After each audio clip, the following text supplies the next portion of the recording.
Dari Bukit Sion Makale, kami menyapa Bapak Ibu Saudara-saudara. Selamat pagi bagi kita semua. Selamat berjumpa dalam kasih Kristus melalui renungan harian hari ini Senin tanggal 25 September 2023. Mari Bapak Ibu Saudara-saudara, sebelum memulai aktivitas kita hari ini, kita akan membaca dan merenungkan firman Tuhan dari Bilangan pasal 20 ayat yang pertama sampai ayat yang ke-13. Namun sebelumnya mari kita berdoa. Terima kasih Tuhan untuk hari ini, hari baru yang Tuhan anugerahkan kepada kami. Kami sungguh sangat bersyukur karena sungguh besar kasih setia Tuhan kepada kami. Terima kasih bahwa pagi ini kami boleh bangun dari peristirahatan kami sepanjang malam telah berlalu. Itu adalah karena semata-mata pertolongan Tuhan. Mengawali kegiatan kami hari ini, kami akan membaca dan merenungkan firman-Mu. Kuasai kami, ya Roh Kudus, sehingga kami mampu memahami apa yang hendak dikatakan oleh firman-Mu kepada kami di hari ini. Di dalam Yesus Kristus kami berdoa kepadamu. Amin.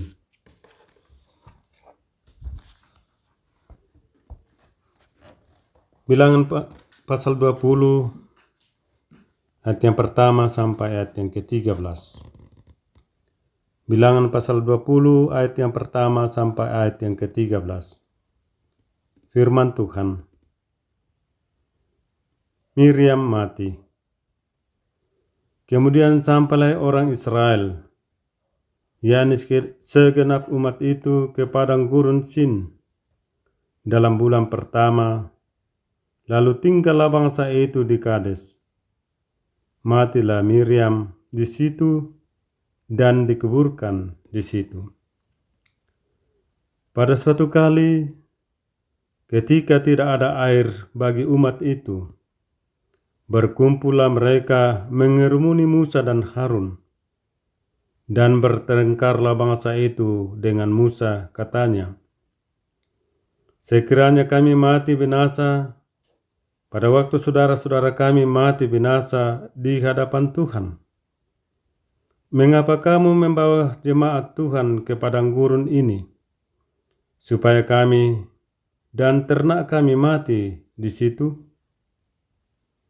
Mengapa kamu memimpin kami keluar dari Mesir untuk membawa kami ke tempat celaka ini, yang bukan tempat menabur, tanpa pohon ara, anggur dan delima, bahkan air minum pun tidak ada?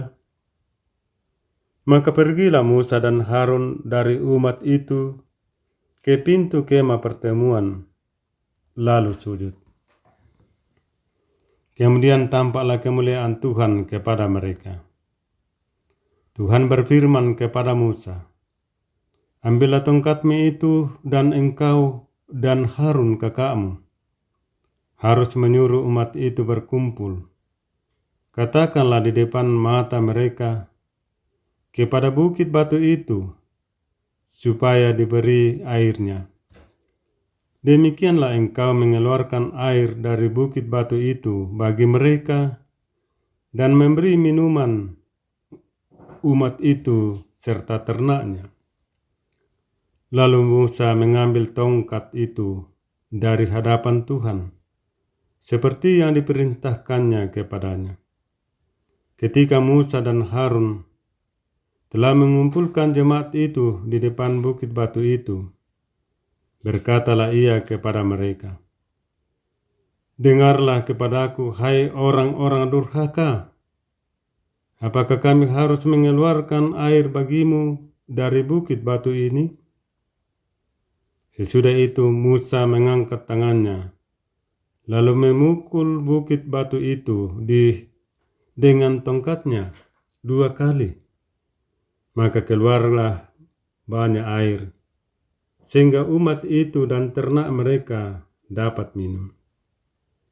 Tetapi Tuhan berfirman kepada Musa dan Harun, "Karena kamu tidak percaya kepadaku dan tidak menghormati kekudusanku di depan mata orang Israel, itulah sebabnya kamu tidak akan membawa jemaat ini masuk ke negeri yang akan kuberikan kepada mereka." Itulah mata air Meribah, tempat orang Israel bertengkar dengan Tuhan, dan ia menunjukkan kekudusannya di antara mereka.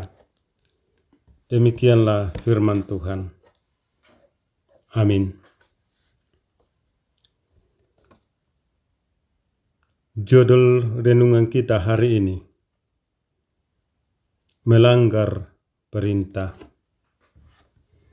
Melanggar perintah.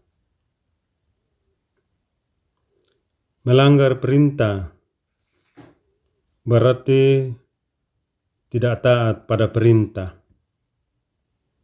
tidak taat pada aturan yang telah ditetapkan, dan akibatnya yang ditimbulkan adalah sanksi. Saudara-saudara yang sama-sama dikasihi Tuhan, ketaatan adalah hal terpenting dalam kehidupan orang percaya tanpa terkecuali. Tanpa ketaatan, hidup kita tidak akan berkenan kepada Tuhan. Alkitab menegaskan bahwa setiap pelanggaran dan ketidaktaatan mendapat balasan yang setimpal. Dalam Ibrani pasal 2 ayat yang kedua. Bahkan Tuhan Yesus dengan keras berkata, "Bukan setiap orang yang berseru kepadaku, 'Tuhan, Tuhan,' akan masuk ke dalam kerajaan sorga, melainkan dia yang melakukan kehendak Bapa-Ku yang di sorga."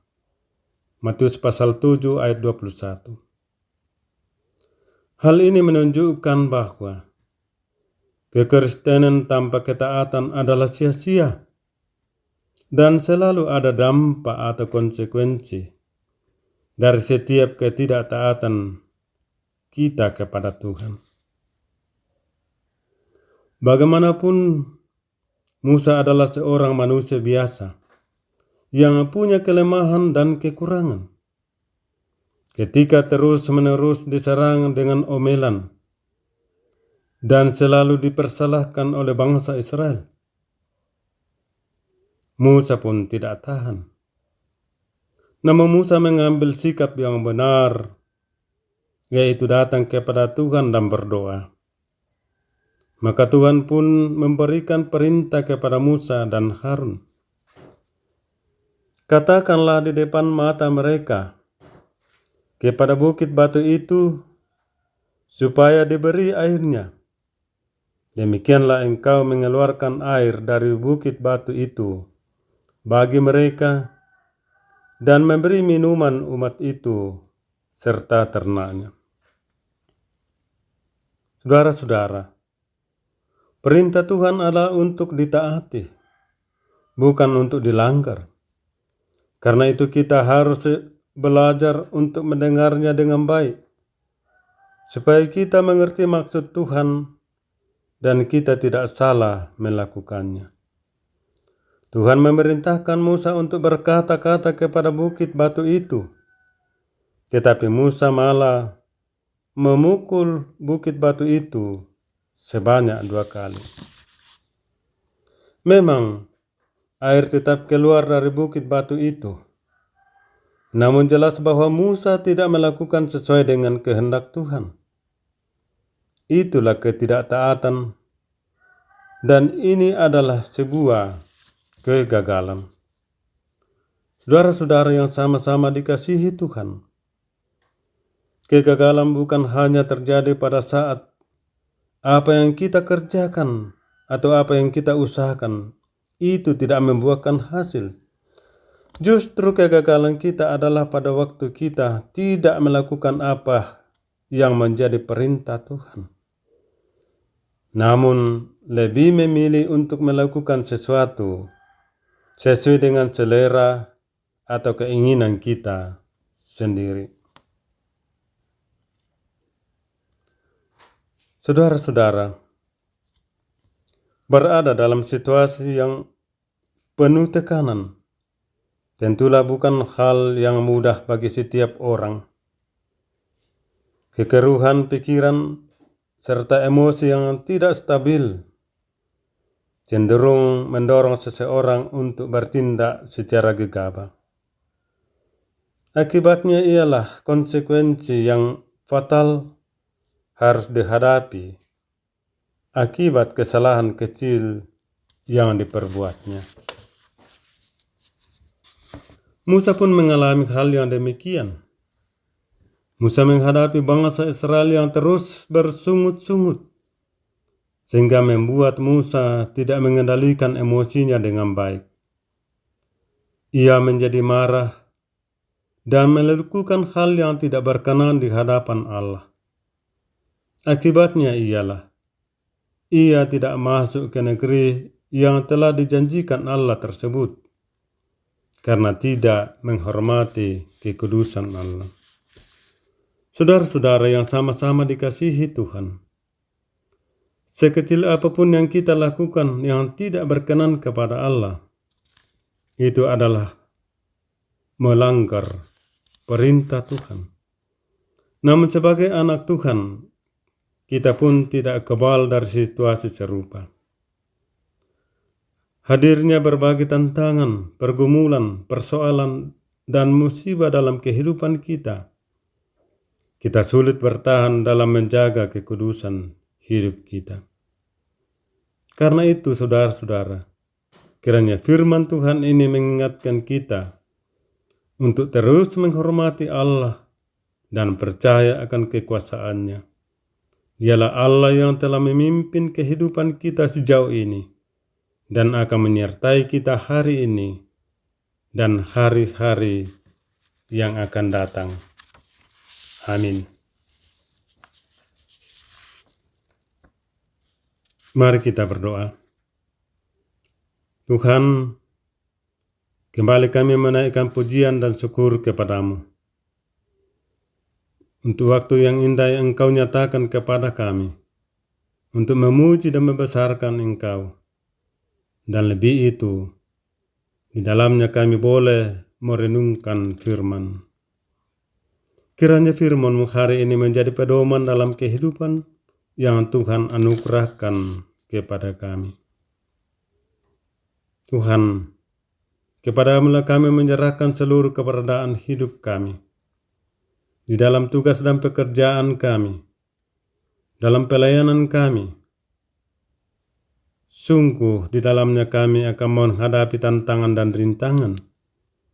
Namun kami yakin bahwa Engkaulah yang memampukan kami dan menguatkan kami. Kami berdoa untuk segenap umat-Mu, dimanapun mereka berada sepanjang hari ini, dalam menjalani kehidupan mereka. Kiranya kekuatan dan kesehatan hikmat dari Tuhan mereka senantiasa rasakan dan alami dalam kehidupan mereka. Kami berdoa untuk usaha dan pekerjaan mereka. Kiranya Tuhan memberkati. Kami berdoa buat jemaat-Mu yang lanjut usia. Tuhan kiranya menolong mereka, menopang mereka senantiasa, menguatkan iman percaya mereka di tengah menjalani hidup karunia Tuhan. Kami berdoa untuk segenap umat-Mu dalam pergumulan hidup yang mengalami duka cita, seperti keluarga Bapak Pendeta Asanda Rumpa, umat terkasih Nenek Lisa, yang Engkau telah panggil dari tengah-tengah keluarga, jemaat, dan masyarakat. Tuhan menguatkan dan menghibur semua keluarga yang berada dalam kelemahan tubuh dan pergumulan-pergumulan lain Tuhan. Tuhan juga kiranya menolong dan memberkati mereka dalam menghadapi pergumulan mereka. Ya Tuhan, kiranya hari ini kami jalani dengan penuh sukacita dari Tuhan. Dan kiranya damai sejahtera Allah akan menyertai kami semua saat ini sampai selama-lamanya. Demikian firman Tuhan. Kiranya Tuhan tetap memberkati kita semua. Shalom. Terima kasih.